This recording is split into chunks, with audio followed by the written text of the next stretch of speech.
Poland நாட்டில் வேலை வாங்கி தருவதாக சொல்லி பணத்தை பெற்றுக்கொண்டு மோசடி செய்த நபரை போலீசார் கைது செய்திருக்கிறார்கள். வெளிநாட்டு வேலை ஆசை காட்டி மோசடி அரங்கேற்றப்பட்டது எப்படி?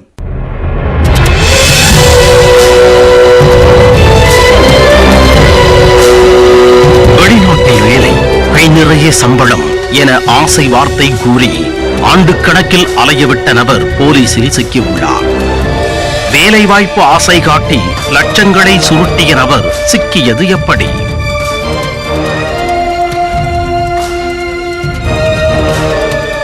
கோவையில் உள்ள தனியார் கல்லூரியில் பிஎஸ்சி கம்ப்யூட்டர் சயின்ஸ் படித்த இவர் சில ஆண்டுகளுக்கு முன் இங்கிலாந்து நாட்டில் தனியார் நிறுவனம் ஒன்றில் வேலை பார்த்து வந்தார்.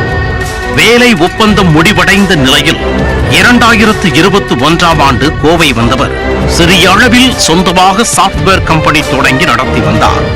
அதில் போதிய வருவாய் கிடைக்காத நிலையில் மீண்டும் வெளிநாடு சென்று வேலை செய்ய திட்டமிட்டுள்ளார் சந்திரமோகன். இதற்காக வெளிநாட்டிற்கு ஆட்களை அனுப்பும் SHEA இமிகிரேஷன் சர்வீஸ் என்ற தனியார் நிறுவனத்தை அணுகினார். இதன் உரிமையாளர்களான அருண் மற்றும் அவரது மனைவி ஹேமலதா ஆகியோர் போலந்து நாட்டில் வேலை வாய்ப்பு இருப்பதாக ஆசை வார்த்தை கூறியுள்ளனர். அங்கே செல்ல 4.5 லட்சம் ரூபாய் செலவாகும் என்றும் தெரிவித்துள்ளனர். முன்பணமாக சந்திரமோகனிடம் இருந்து 2 லட்சம் ரூபாயை பெற்றுக் கொண்ட அவர்கள் 2 ஆண்டுகளாக வேலை வாங்கி தராமல் அலைக்கழித்துள்ளனர். சந்திரமோகன் அவர்களை அணுகி வேலை வாங்கி கொடுங்கள் அல்லது பணத்தை திருப்பிக் கொடுங்கள் என நெருக்கடி கொடுத்துள்ளார். அதற்கு பணத்தை தர மறுத்துள்ள தம்பதி சந்திரமோகனை மிரட்டியதாக கூறப்படுகிறது. இது தொடர்பாக சந்திரமோகன் கோவை மாநகர குற்றப்பிரிவு போலீசில் அளித்த புகாரின் பேரில் அருண் மீது வழக்கு பதிவு செய்த போலீசார் அவரை கைது செய்தனர். தலைமறைவாக உள்ள ஹேமலதாவை தேடி வருகின்றனர்.